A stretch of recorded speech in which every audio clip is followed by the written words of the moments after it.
What if gravity got 10% lighter? Let's start with your kitchen. Specifically, let's start with a cup of coffee you just set down on the counter. You didn't do anything differently. You put it down the same way you always do, but it landed about 3 millimeters higher than your hand expected, and now there's coffee on your shirt. That's the first thing you notice, not the ocean tides, not the atmosphere bleeding into space. Your coffee, your shirt, that's where this starts. The surface gravity on Earth right now is 9.81 meters per second squared. That's the number that runs everything, every bridge, every building, every dose of medication calculated by weight. Drop it by 10% and you're at 8.83. That gap, that 0.98, is what we're going to follow, from your shirt outward. So, your body first. You weigh 70 kilograms today. Tomorrow, you'd weigh 63. Not because you lost mass, you didn't lose a gram. Your body is identical, but gravity is pulling less hard, and the scale, which measures force, not mass, reads less. Your doctor's entire dosing framework for weight-based medication is now wrong by 10%. Chemotherapy, anesthesia, blood thinners, all of it calculated on a number that's just changed. The drugs don't know gravity shifted. The pharmacology chart doesn't update itself. The hospital doesn't find out at the same time as you do. They find out when something goes wrong. That's actually the medical system's quietest disaster. Not a power outage, not a flood. Just a number on a chart that's now 10% too high, everywhere, simultaneously, for every patient currently being dosed. Nobody's alarmed yet. It takes a while to notice. Let's go to your skeleton. Your bones are exactly as dense as they need to be for 9.81. They remodel continuously, a process called Wolff's Law, which says bone deposits where it's stressed and resorbs where it isn't. You've been alive for decades under exactly this load. Drop the load by 10% and your body starts quietly deciding it doesn't need quite so much bone. This process is slow. We're talking months before it starts showing up in scans, but it starts immediately. We know this because astronauts on the International Space Station lose about 1% of their bone density per month in microgravity.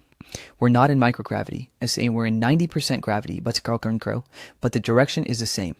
Your body is already beginning a slow architectural revision, without asking you. Now let's go outside. Every building standing right now was engineered with a load calculation using 9.81. The structural engineers had a number, they put it in the software, they got a safe building. The building is now 10% over-engineered in the vertical direction, which is fine. Buildings don't fail from being too strong. But here's the thing. Tall buildings don't just carry weight down. They sway, they flex, they have damping systems, some mechanical, some hydraulic, tuned to specific resonance frequencies. Those frequencies are partly a function of gravity. The Taipei 101 tower has a steel pendulum inside it that weighs 660 tons. It swings in the opposite direction to the building's sway to cancel the motion out. That pendulum's tuning is based on physics that just changed.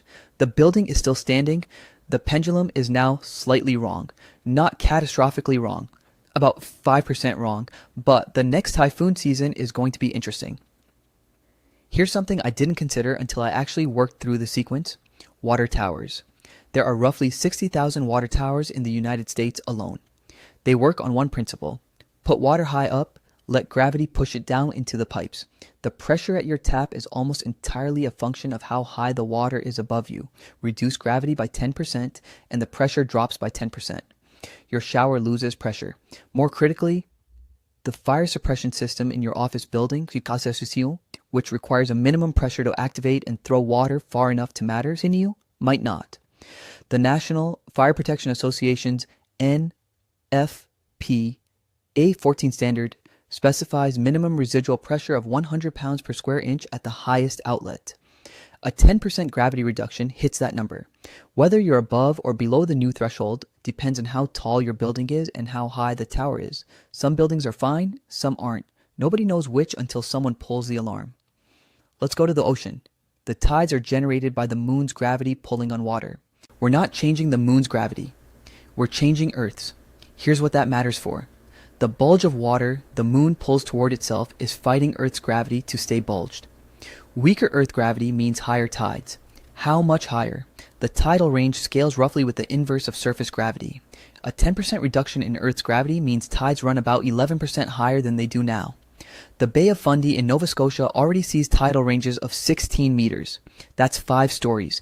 Add 11% and you've added another 1.7 meters to that range. Twice a day. Every coastal port, every tidal flat, every nuclear plant sitting at current mean high water mark. They all just got recalculated by an event nobody scheduled. Okay. The atmosphere. Air is held to Earth by gravity. This is easy to forget because air is invisible and it's always been there. But the scale height of the atmosphere, the distance over which air pressure drops by about 63%, is directly proportional to gravity. Reduce gravity by 10% and the atmosphere puffs outward by about 10%. The stratosphere gets 10% thicker. The ozone layer spreads thinner over a larger volume. UV radiation hitting the surface goes up. Not by a dramatic amount, not immediately, but the SPF you need on a clear day goes up. Crops bred for current UV levels start underperforming. The agricultural adjustment takes years to understand and decades to fix. Now here's the one I genuinely didn't see coming until the end of the chain. Aircraft. Every commercial aircraft flying right now, every single one, has a landing weight limit. Not a takeoff weight limit, a landing weight limit.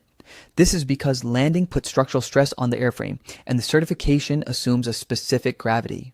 The Boeing 737 MAX has a maximum landing weight of 66,361 kilograms. That number was arrived at through testing and structural analysis conducted under exactly 9.81 meters per second squared. Under 8.83, the impact forces at landing are roughly 10% lower. The planes are, in that specific sense, fine. Better than fine. But now let's go the other direction. Every runway length calculation, the distance you need to stop a plane, uses gravity as part of the braking force. Gravity pushes the plane into the runway, and that friction is what the brakes work against. Less gravity, less friction, longer stopping distance needed. Every runway on Earth is now, on paper, slightly too short. Not dangerously too short. About 10% too short, which at 150 knots on a wet runway is a number that gets discussed very seriously in a room with lawyers present. And the deep, quiet one, GPS. The satellites in the global positioning system send timing signals. The whole system works because we can measure the tiny difference in when signals arrive from different satellites. But those timing signals have to be corrected for gravity at because clocks run at different rates in different gravitational fields. This is real. Einstein's general relativity, tested and confirmed, applied every single day. The GPS correction currently applied is 45.9 microseconds per day. That's a relativistic adjustment built into the system. Change Earth's surface gravity by 10%, and that correction factor is wrong. The error compounds. After one day, your GPS position is off by about 800 meters. After a week, it's off by 5.5 kilometers. Every navigation system, every self-driving car protocol, every emergency services dispatch using GPS coordinates, running on a number that's now wrong and getting wronger by the day until someone figures out what happened and pushes a software update to every satellite simultaneously, which takes time, the kind of time that gets measured in incidents first. We've been going outward this whole time. Let's go inward for a second. Your inner ear, you have 3 semicircular canals that detect rotation and 2 otolith organs, tiny calcium crystals on membranes that detect linear acceleration including gravity.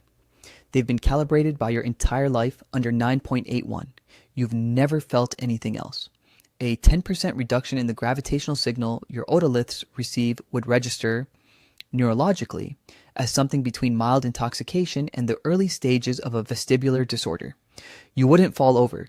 You just feel persistently like something was slightly off, like the floor wasn't quite level, like you'd had half a drink you don't remember having.